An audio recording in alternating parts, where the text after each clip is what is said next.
Welcome to the Wisdom of Show. I'm your host, Simon Bowen, and every week I'm speaking to the world's greatest leaders, thinkers, and entrepreneurs about complex issues and impactful leadership.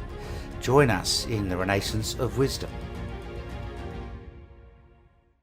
Well, welcome back to the Wisdom of, and I have a special guest today, and I have to declare my hand in a minute, but my guest is Peter Hillary, who's the son of Sir Edmund Hillary, who, of course, is the first person to reach the summit of Mount Everest with Tenzing Norgay in, I think, 1953, Peter, somewhere around there. Now, Peter and I have recently been on a trip to the Antarctic together, and, I was able to spend time with him and hear about his own adventures, which you'll hear about shortly.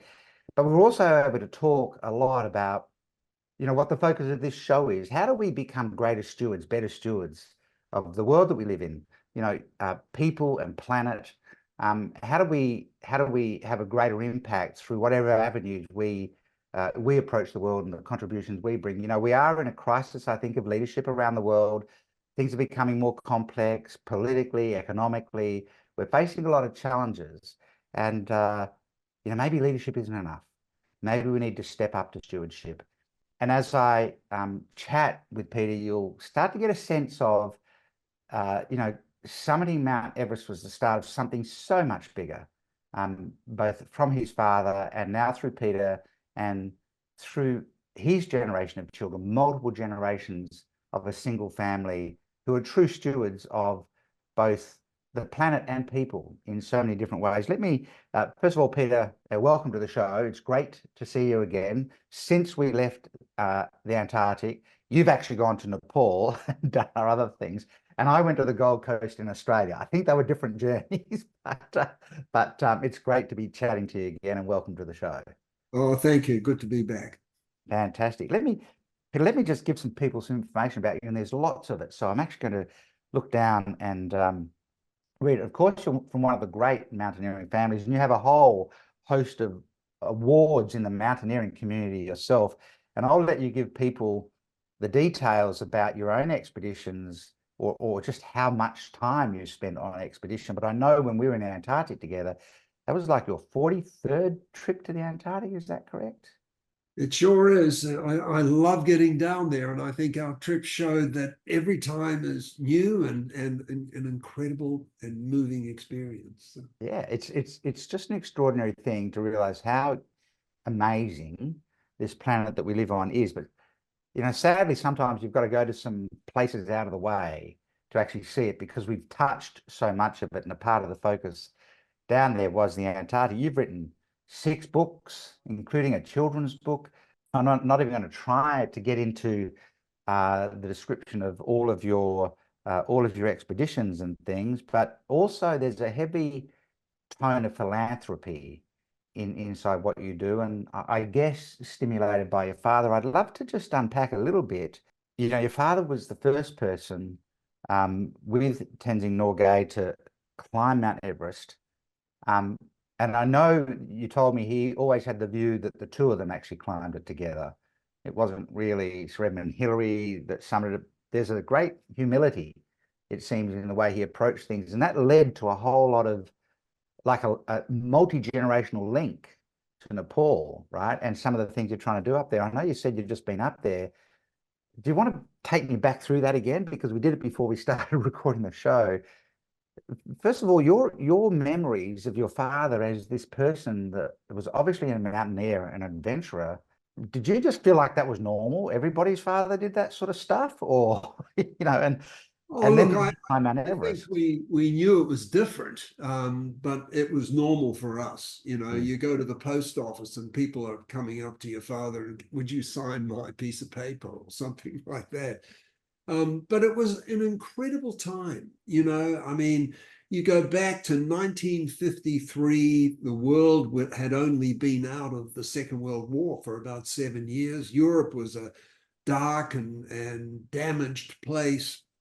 And suddenly, the first people on Earth climbed the highest mountain in the world. And it coincided with the coronation of Queen Elizabeth. So there was incredible celebration and jubilation Mm. around this event. But I think the great thing about it was that, you know, Hillary and Tenzing, they were a team. They climbed it together. Two people from very different backgrounds. And I think that teamwork, the combination of a Nepalese Sherpa and a bee farmer from New Zealand, it was extraordinary, really. You know, it just shows if you've got two great people working together well, you can do incredible stuff. But the thing that came out of it were those friendships and the connections with the high altitude people in Nepal. And that became quite a major part of my father's life. In fact, he went on at the request of the local people and built 42 schools and hospitals, medical clinics, airstrips. The busiest rural airstrip in Nepal was an Ed Hillary airstrip with attitude. It's about 45 meters higher at one end than the other, and they have 60, 80 flights in there a day, which is Wow. extraordinary. And it's the gateway to Mount Everest. But look, out of that has come a multi-generational connection with the Himalayan peoples of the Everest area. My parents started the Himalayan Trust, building those schools and hospitals. I'm now the chairperson. My son Alexander is our general manager, and we've just got back from Nepal, visiting a whole lot of the schools that we work with. So incredible experiences. They change you forever, really. I feel that every time I go there. A bit along the lines of, you know, when we went to Antarctica. I don't think Yeah. anyone came back from that trip not feeling really impacted by the experience. Mm. That's true.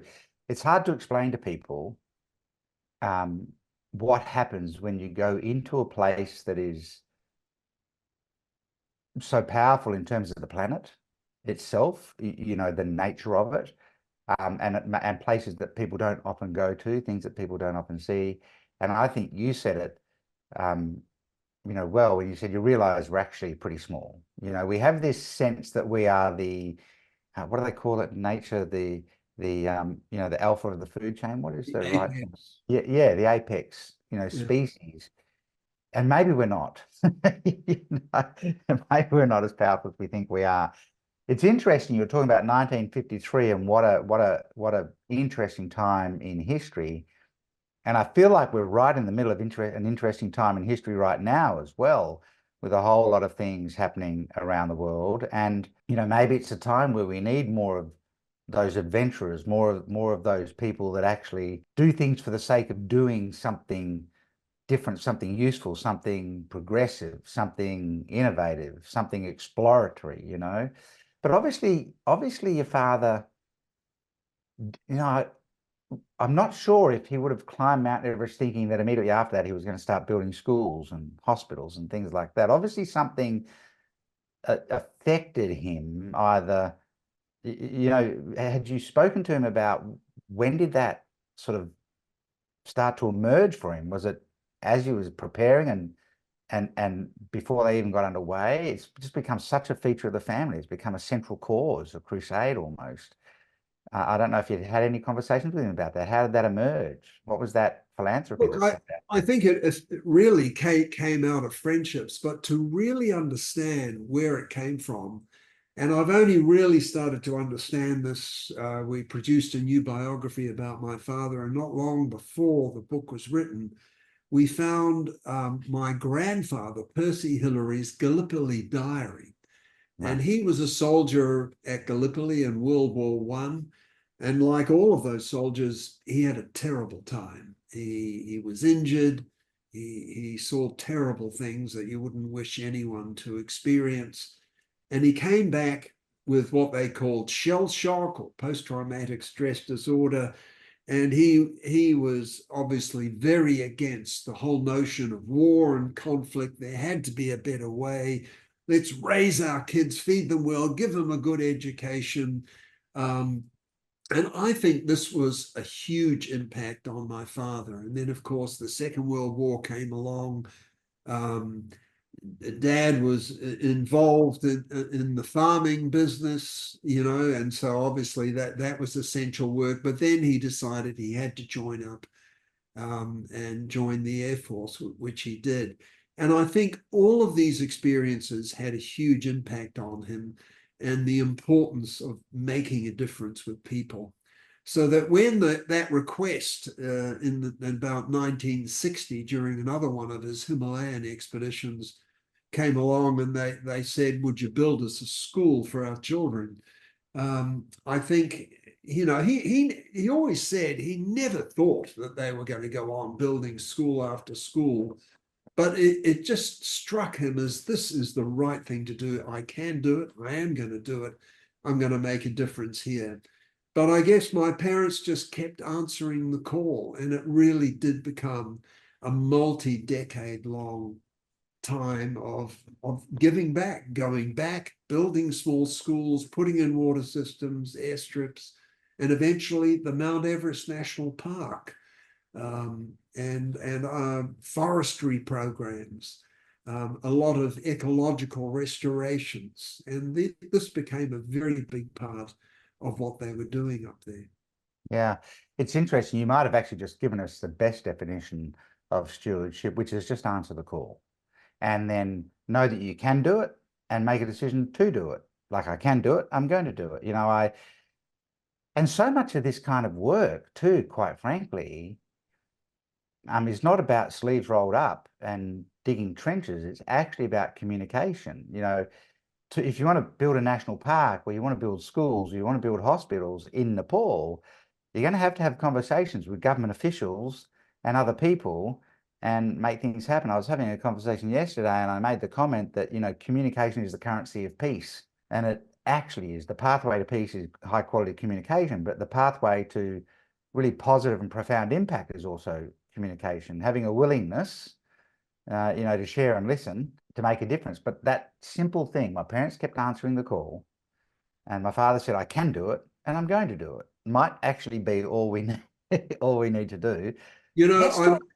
I often think about a wonderful cartoon by Michael Lewinnig in Yes, The Age, and it was about, you know, people being proactive, yeah, basically, and how so often we are defeatist because we think I'm just one person. And the right. cartoon was this huge crowd of thousands of people, and a little balloon was coming out of their mouths, and each of them said, what can one man do? What can one woman do? And there's your answer. Each one of you can do something, Yeah, and together we can do a lot, and we can influence the leaders of our countries to do even more. yeah. There's got to be, there has to be a voice. And you say about the Antarctic, and perhaps it's true for everything, you know, see it, experience it, and then save it. I had a view in my mind of what the Antarctic would be like because I'd seen pictures of it and things like that. But what took my breath away was the light down there because the sky is so clear. And I recognize now we might have had an abnormally clear number of days while we were down there, but the light is just amazing, the way it pops off the ice, and just that you know, you can't actually possibly imagine what it was like to experience it. And then experiencing something, I guess experiencing Nepal and Everest and experiencing the way people are living in Nepal is what causes you then to go and, you know, want to save it. I mean, on this last trip, you were saying that, you know, that you're pushing roads through, but it's not roads how we might think about it in Australia or in the US or, you know, in Europe. You know, they're different, right? These roads in Nepal. Well, like I was saying, we're on these new roads visiting schools that we've built many years ago. And the roads are so rough that we're in first gear the whole time. A lot of the time, we're actually only moving at a slow jog. And Yeah, it's very time consuming, but it's the dawn of a road infrastructure. And I found that kind of fascinating because in Western countries, we've had it for 100 years or more. But Nepal is just starting to build it. It is fair to say, of course, when you're building roads in the Himalayas, it's a lot more difficult than in most places. You know, switchbacks up, very, very steep terrain, monsoon downpours during the northern summer. Yeah, Yeah, quite a different situation. yeah.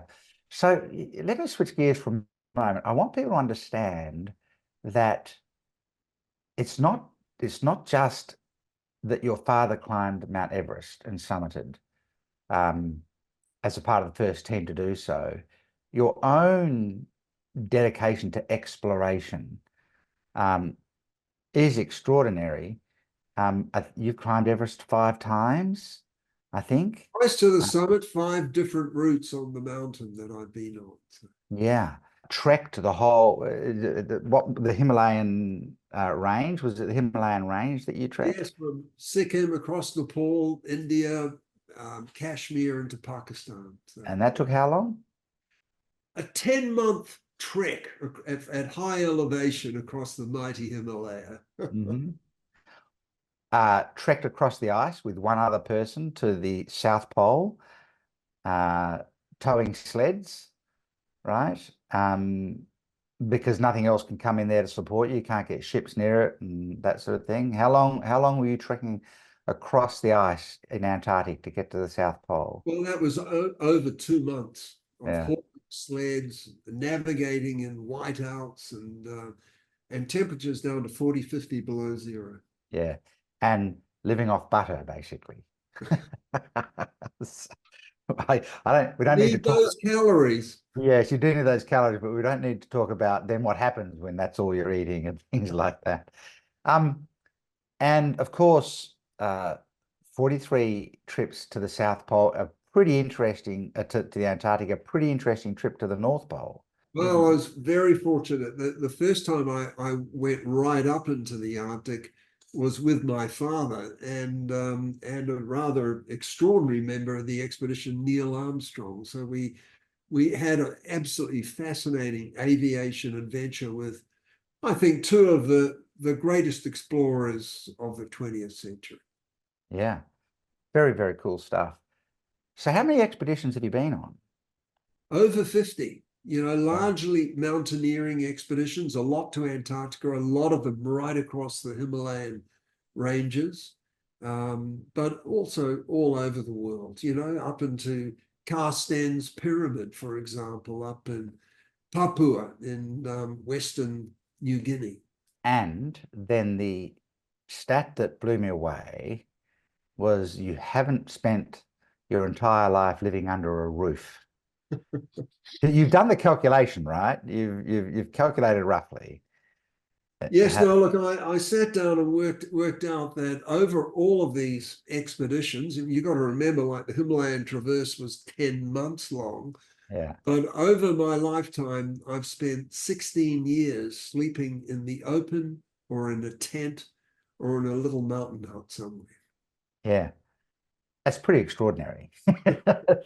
That's fairly extraordinary. So it kind of leads me to an interesting question. You know, your life's been filled with these incredible kind of adventures and accomplishments and philanthropic pursuits. You know, you even when you go to Nepal, you're spending a lot of time outside, traveling around and getting in, looking at schools and things like that. And I guess there's, an obvious question is what, and this, if someone wants to do something significant, um, they want to be a steward of something important, or they want to drive a successful business. A key part of that conversation is what does drive somebody? What gets you up in the morning to go and do that? And obviously, if I said to you, what drove you to do these expeditions and achieve some of these monumental feats, some of that might be quite personal, but I bet there's some breadcrumbs that other people could learn from. And then also, when you're 6 weeks into a 2-month trek across the ice in minus 40 degrees in the Antarctic, pulling a sled behind you with one other person, living basically on butter just to keep the calories up, what actually keeps you going during the most challenging moments? And that could be trying to get roads pushed into Nepal and getting frustrated with red tape or whatever the case might be. what do you think drives people who go and do big things and then keeps them going, when it's becoming as hard as it could possibly be? I think that, basically it's like a quest. I mean, a lot of these sort of activities, if you take mountaineering as an example, there is no real reward. Very few mountaineers make any money out of it. They do it because there is this great challenge. They want to climb this mountain. And of course, it's not really just about the mountain. I think my father's quote answers this the best. It's not the mountain we conquer, but ourselves.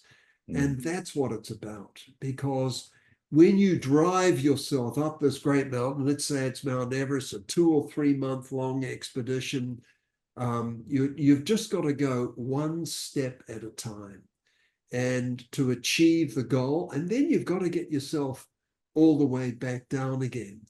And what do you end up with? Look, you end up with a few photographs. You end up with a great sense of fulfillment, that you have activated something in yourself. You've achieved something. You've done the work. You've got through barriers that we all put in front of ourselves when a big challenge is in front of you, and particularly if it's a frightening one. Because in mountaineering, or maybe if you're out in the middle of Antarctica, the downside can be pretty robust. I mean, you could lose your life, particularly in mountaineering. You could get frostbite. You could really have a horrendous time trying to get yourself out of there. So, all of these sorts of things are there, but they're self-imposed challenges. I think one of the great things that comes out of it is that you really appreciate both sides of the equation. Living rough in a little tent, forcing yourself against gravity to reach the summit of a mountain, but you return to your normal life and you appreciate so many things that I think we can take for granted. So in many respects, I think these things really help balance the way we look at life and the way we want to conduct our lives and have an impact on the place that we live in and the people we live with. It's interesting, a self-imposed challenge, right? And I guess there's a question buried in that about whether enough people actually challenge themselves significantly enough over the course of a life. It's something sizable to do, but if they just took it a step at a time, they could very possibly get there. It's back to that statement that your father made about, schools and hospitals. I can do this, so I'm going to do it. And I guess he applied that lesson you just shared from mountaineering. I've just got to take the first step and then find out where that lands me. And then there'll be another step after that one and another step after that one. I mean, it does remind me of you talking about the aluminium ladders that go across those big crevasses. Yeah, the big crevasses, right? And yeah, we were talking with another person that has climbed Everest, and they were talking about 3 ladders lashed together was the most that had actually gone across. And you said, I've done 10. That feels really, really kind of risky to me. 10 ladders, 10 aluminium ladders lashed together across a crevasse. So there's nothing underneath you other than this great drop. And I'm guessing there's one ladder on the, overlapping the edge on one side and one ladder on the other side. So there's 8 in the middle. And logically enough, I guess, they've been tied down pretty well and everything else. But I suspect you've had some life-threatening situations that might not have been planned, or something you knew you were going to do that has real consequences if you don't get it done right, like going across 10 ladders. And I just wonder about what's going through your mind as you're about to do a much higher risk a thing, or do you try and take out as much risk as possible so you don't have to even think about that? A lot of people don't put themselves in those situations. I'm really keen to hear what happens in someone's mind under some of those circumstances.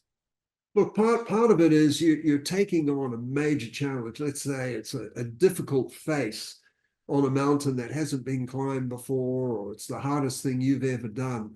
It's going to push you to your absolute limit. But to a certain extent, that's what we want to do. We want to take it to the limit of our particular capacity see what we can achieve, and get ourselves safely home again. And when you do something like that, you also know that maybe you're going to have to deal with things when they suddenly change. And I've certainly had that. I was struck by a block of ice on a Himalayan peak. I broke my arm. I'm hanging on a rope, a 50-meter rope, with a broken arm, my feet flailing around in space underneath me. We were in a really difficult situation, and I'm trying to pull myself upright on the rope that's suspending me. When I reach up with my left hand, my hand is actually down by my elbow. And, it's at a moment like that you go, oh dear, things aren't looking good. You've got 3,000 feet or 1,000 meters of space under your boots, and you're swinging around in the air, and you're not exactly in a good configuration yourself. But it's amazing, it does come down to teamwork. And I had two great team members who were pretty knocked around, but they were in much better shape than me. We just immediately refocused on what we had to do. We had to get ourselves down off the mountain. We had to chop a ledge. It was starting to get dark. To put 3 men's backsides on to bivouac for the night. We had to get the stove going, to make some soup, to try to stay hydrated. And for 3 days, we rappelled, abseiled, down ropes, and then would pull the ropes through, and would do it again, down and down the mountain, and eventually got ourselves off the mountain. But, that was not a planned situation, but it is a response by people with skills who can deal with the crisis. And we had to deal with it. It was a very challenging situation. Frankly, I was lucky to survive. Yeah. When you say your hand was down by your elbow, are you saying broken or dislocated or? It was a compound fracture. Both the bones of the forearm were jutting out, and yeah, it was. And you're rappelling your way Well, down? actually, when my climbing partner managed to rappel down to me, he took one look at it, pulled out a knife, cut a hole in my jacket. We stuffed this broken arm into the jacket, and that's all we ever did for 3 days. And then you just got to get on with surviving. Yeah. And look, it was painful, but the crushing of the bones was by far the worst part. But you don't actually have any choices. You've got to get yourself off this place. Feeling sorry for yourself or wishing it could be different isn't going to do you any good. You've got to keep rappelling. You've got to get down to a ledge, got to spend the night, and then again another night, and get yourself off the mountain. I could talk to you all day just about your adventures, right? But if we think about, you had a big thing to do in that situation, which was not actually the initial goal that you set out to do, right? But then the bigger goal was survive the mountain and get off the mountain, right? And I wonder if we elevate this conversation up to a level about stewardship. So many people today talk about wanting to have an impact and make a difference in the world and everything else. But I wonder sometimes if people don't set a big enough, audacious enough goal with enough invested urgency in it that we've just got to make it happen. I mean, you and I were both going to the Antarctic, talking about climate change, and particularly, the warming problem because of the amount of carbon in the atmosphere. And it still feels like it's not a burning enough bridge for people. We don't have a broken arm stuffed into our jacket. We do, but we don't feel like we do, and we're trying to chip out a ledge just to sit on overnight. And it feels like, just listening to that story, I kind of get this immediate thought of, when someone says, I want to make something huge happen, something positive, something, important for the world.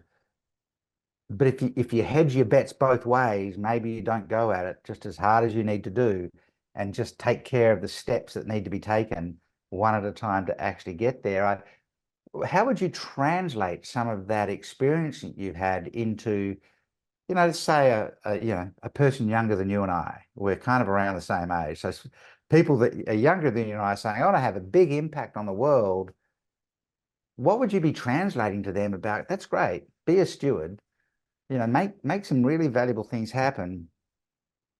But here's what I'd be suggesting to you, when it comes to actually really getting stuff done and needing to have the urgency and the, all in you were all in on trying to survive that mountain. You weren't hedging your bet.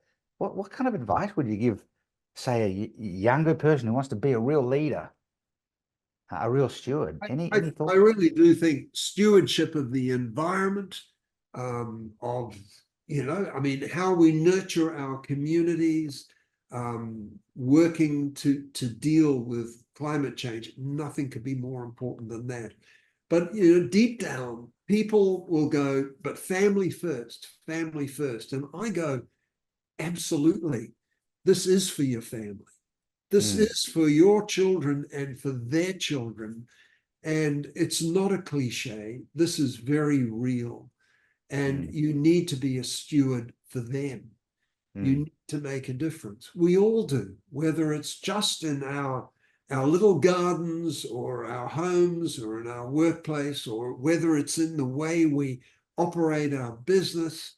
We need to be good stewards. And it really is fundamentally going to be about people. The reality is, if there were no people on Earth, nature will just carry on. We need to make sure that this place, it's an incredible planet. We can have incredible lives here on this planet. We just need to be great stewards, and every one of us can do it individually. I know sometimes you'll hear a farmer going, say, do you want me to stop farming? No, we need you to farm, but we need you to farm better, and maybe a different way. And in businesses, we need you to do it better, but maybe in a more creative and innovative way. And in our personal lives, we need to be able to ask really the same question. And I don't think it needs to be frightening. I think it's really rather exciting, because it opens the door to other opportunities, other ways of doing things, rather than what we've just done before. And things do need to change, because humanity throughout human history has operated on a sort of pillage approach, that everything is a resource for our taking. And of course, we need to take advantage of resources. But the question is, how do we do it? Whether it's in the mining industry or the fishing industry, or technology and innovation, or tourism, we need to think about how we do it so that the outcomes are more positive and are going to be better for the long term. And I don't think that's necessarily that hard. I think we largely know what we need to do. We need to act. That's the bottom. It's really interesting. Stewardship, one definition of stewardship is that you take what's been gifted to you and then you return it with increase. Meaning, you've lived a lifetime and you've had a whole bunch of stuff that's probably fallen your way.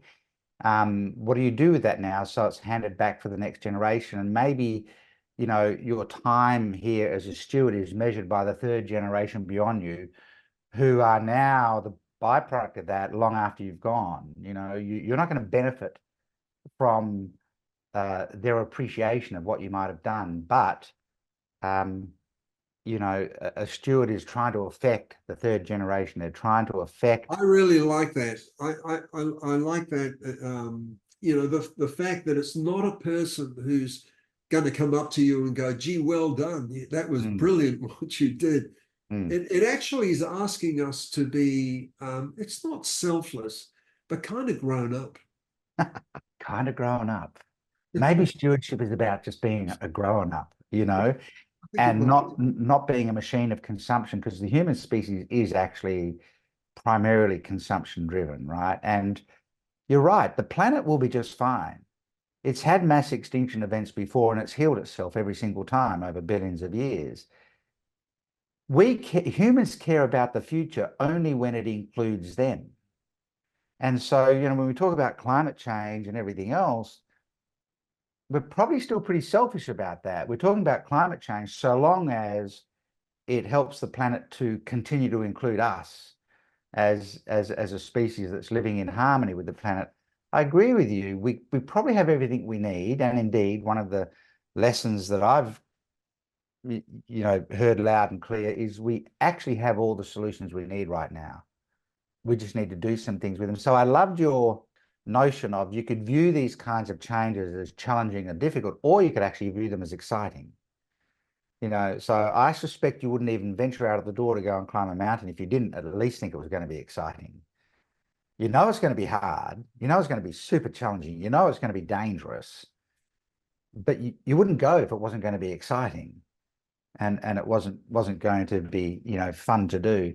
I'd like to I'll finish up with in a minute with I just usually have some quick questions for quick responses that really aren't a part of your broader story. It's just another way to get to know more about how Peter Hillary thinks. But before the last thing I'd like to ask you is if I asked you to give me advice that we might call the wisdom of the mountain. Wisdom is this understanding of context and things that don't really necessarily change that much, but it's important to know about them. What pops into your head when I say to you, gee, Peter, what's some of the wisdom of the mountain that's come from your time spent on the highest peaks in the world and trekking across the Himalayas? Is there any piece of wisdom that pops out that is the wisdom of the mountain? Look, I think one of the most important things that I get as a wisdom from the mountain is that we are tiny little specks. We are everything in our own little worlds because that's the way human beings see ourselves. But up there on a mountain, you're just a tiny little speck. You can be swept aside at any moment. It comes down to how you position yourself in a psycho-emotional sense and amongst your climbing partners as to how you manage to deal with this situation. And for me, that really grounds me. I think it is the reality. We've seen some calamitous events happening around the world where people have started to go, even in the 21st century, we can just be swept away in a flood or burned up in a huge fire when things get out of control. Mm. And, actually, I think that's quite an empowering situation because when you realize that you are just a tiny speck, you can make a difference, but it's okay. It's okay to be like that. Don't be fearful to go out. Go out and experience. Rely on the team around you. Enjoy the camaraderie and try to make a difference while you're out there. Mm. So there's multiple pieces of wisdom from the mountain in there, not least of which is everything you've said all the way through this conversation has also been based on you always have to have people around you when you want to get big things done. It's always about the team, and it circles us right back to your father's view that a team climbed Mount Everest for the first time, not Sir Edmund Hillary. It was him and Tenzing Norgay, and then I guess everybody else to help him to get into that position to be able to do it. It was a wonderful part of that British 1953 expedition. They came off the mountain, every single one of them, the British team, the Sherpa Nepali team, they all felt successful. They'd been a big part of that success. Fantastic. A couple of quick questions. Find out a bit more about how you think about the world. If you could sit in any major conversation in history where a big decision was made, what one would you have loved to have been a fly on the wall in, just to really understand what they were talking about and what was involved in that decision, or whatever came out of it? Any kind of big conversation in history that took place, what would fascinate you? What would you love to have been sitting listening to? Well, I think a lot of them would possibly be to do in the 20th century to what triggered the First and Second World Wars, some of those events and then the conversations between governments that led to them. mainly because we need to learn from history so that we don't just keep repeating it. And I think it's particularly pertinent to the time that we're in now. I think Absolutely. there is a real awareness that both in the Middle East and in the Ukraine and Europe, that we're in a dangerous situation where we don't want escalation and we don't want to repeat past mistakes. So I guess to be able to sit in on some of those conversations, perhaps in London and Berlin and Washington and other parts of the world, that eventually led to the beginning of the hostilities, might help us better understand how not to take that track. Yeah, we are certainly in a dangerous period of time that seems to indicate we actually haven't learnt a whole lot, in terms of how these things emerge. And students of history will probably concerningly be seeing some patterns which are not beyond us stopping and changing, if we choose to. Completely But you know, different. that's interesting about if you compare it with climate change, we've got to somehow translate the urgency that a Yes. major conflict between nations, such as in the Second World War, all of a sudden people start ratcheting up industrial capacity to fight the war, training people, all this sort of Yeah. stuff. And in a way, we have to treat the environmental issues and climate change as exactly the same. In fact, I consider it an even greater threat.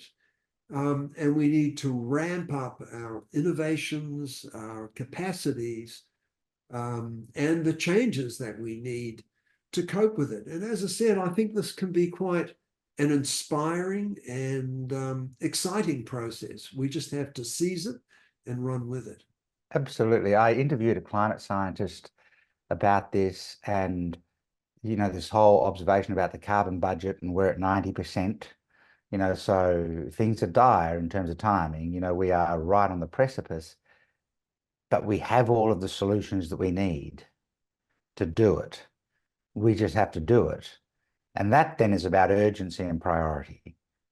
How important is it to us? And unfortunately, you know, it's what you say, what you've said before, see it, but experience it and then save it. And unfortunately, you don't want to have to experience the downside of tipping over the 100% mark. Can't we just experience enough in terms of, we've had some record heat in areas and things like that.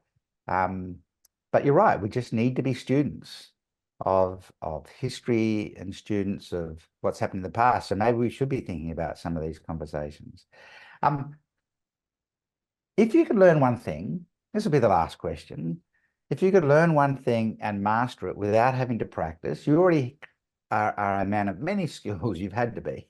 But if you could learn one thing and you didn't have to practice at all, but you could master it quickly, what would you love to be able to do? After all of my experiences and adventures, funnily enough, it would be to perhaps speak a couple of languages completely fluently. And I just know how language and communication opens up opportunity. Yeah. So, if suddenly I was a fluent Nepali speaker up there in the Himalayas, or a fluent French speaker for when I'm in Europe, I just know how much it changes things. And I think that really underscores the importance of communication Yeah. between people, and what you can learn and what you can get done and how much pleasure you can get from it. But, as I said before, communication is the currency of peace. Communication is the currency of action. High quality communication is the currency of impact. Because ultimately, as you kept saying, it's a team of people or a collective of people that actually make big things happen, every individual taking their one step at a time, but inside a much, much bigger story. And if everyone has a shared agenda of let's be better stewards of the planet, of the people, of the communities that we have around us, we can do some pretty amazing things, and we just have to make the choice to do it. So I want to thank you, Peter. I love talking with you. I could chat with you all day. You are a genuine steward of the planet, not by word, but by action. by the work that your family continues to do now for 3 generations, 4 generations. Are you the first family to have had 3 generations on Everest? Is that right? Well, the third one's heading there. So Heading there, right? Okay. So that will be interesting. This is stewardship in action. The schools, hospitals, the work that your family has done in Nepal through the foundation, the focus that you have on climate change. There's a reason you've gone to the Antarctic 43 times. Some of that is for expedition, but for a lot of that is to get people to see it and experience it and then want to save it. And I think, if I want to talk about wisdom and stewardship, I just need to put you in front of people for them to see the example of what that looks like. And what people will be seeing is, a fairly humble person who's done some stuff and is quite deservedly, able to talk about some of these things from a real place of experience. So I want to thank everybody who's watched this episode all the way through, for staying with us all the way through. And I certainly want to thank you, Peter, for giving up the time to talk about this. I know that you came back not 100% well, but you're giving us the time, and I really, really appreciate that. Thank you so much for taking this time with us. thank you, Simon. Good talking with you. You too.